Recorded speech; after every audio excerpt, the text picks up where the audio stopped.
Domain 4, Professional Responsibilities. These responsibilities include communicating with families. This is 4C, which is part 4 of 5. One of the things that we must do as a teacher is provide resources and solutions that address family concerns. Now, when you are on the internet, we have Google and we can find resources, we can search, but what we want to do as professional, distinguished educators is get resources to our families that are very specific to their needs.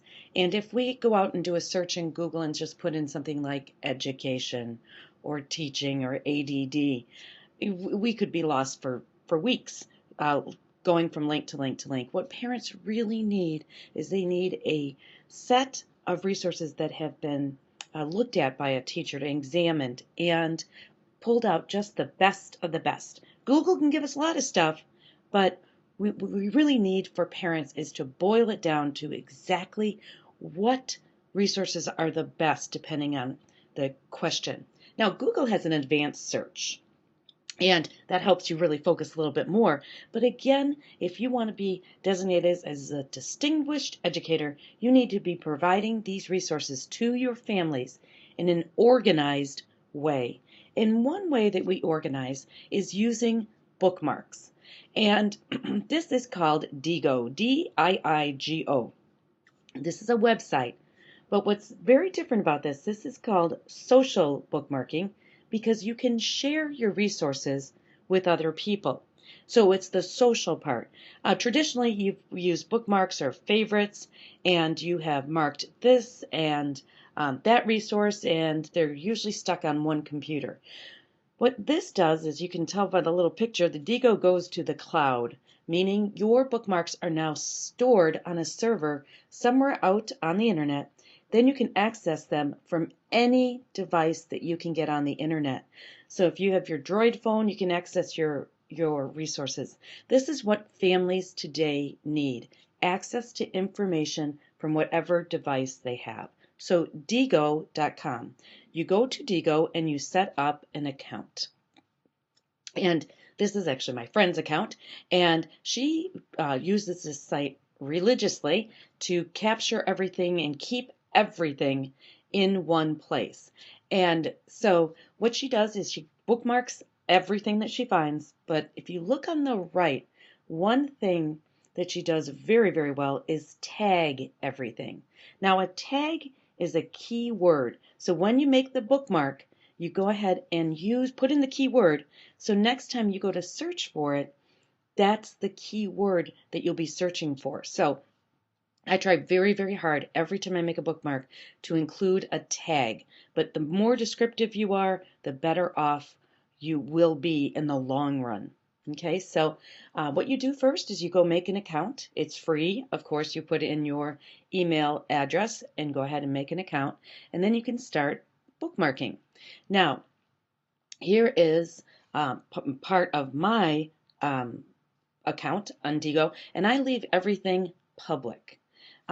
Everything I do is collecting educational resources, and I don't want anybody else to have to do it. So you can go ahead and you can follow me and watch what I tag. You can search for my tags and things like that. So you can go ahead and find all different resources that are already out there. Don't start from scratch. Go find key people that have come before you and have organized everything. Now, there's groups, and I belong to the one-to-one laptop group, and I belong to an iPad group.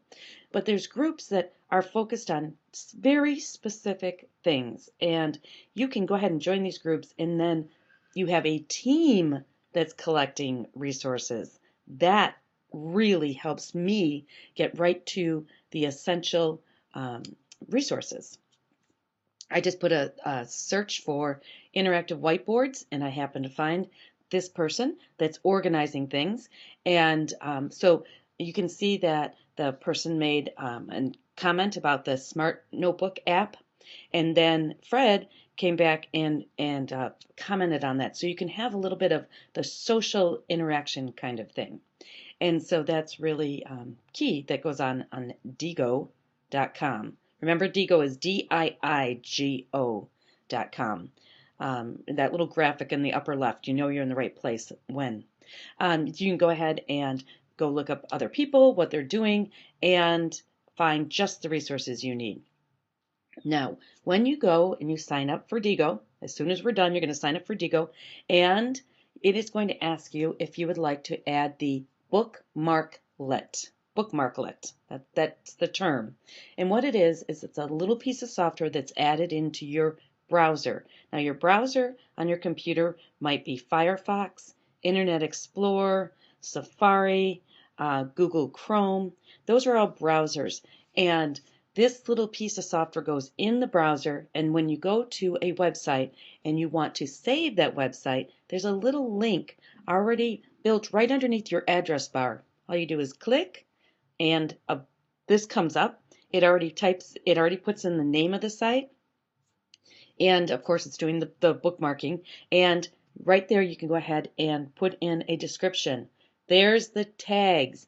This is where you really don't think you're going to do it later, because there is no later when you are an educator. So you want to go ahead and tag right away. And then you can add it to a list. So I have different lists. I have my iPad list, I have my educational technology list, and so on and so forth. So immediately when I say, oh, good Twitter cheat sheet, yay, that's great, I'll add it to my Twitter list, and click, and then I go ahead and save it.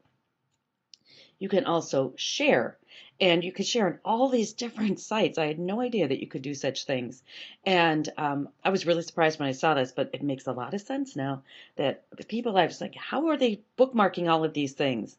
Well, they're just clicking and selecting different places to send that bookmark once they make it. So again, let's say that you're getting ready for next year, you're going to have a student with autism. You want to find out more about working with students with autism, and you want to find other teachers that might have resources. Again, do not start from scratch. See what's already out there before you go and start searching. If you're looking for Common Core state standards, go ahead and search underneath that. There's a lot of groups that are focusing specifically on Common Core state standards. This is the bookmarklet that gives you the directions. And what's a challenge is a bookmarklet actually is a little piece of software. And some of you, depending if the district has locked down the computer, you might not be able to install it. And you may have to put in a ticket with your tech support to get that installed. But it is a huge time saver to have that bookmarklet right there. So this is just, of course, one way that we can communicate with families. There's so many other ways, including writing a note. But organizing your resources, what you really want to do is build on that from year to year to year. So you have this beautiful library of resources that parents can tap into to get exactly the information they need. Thanks.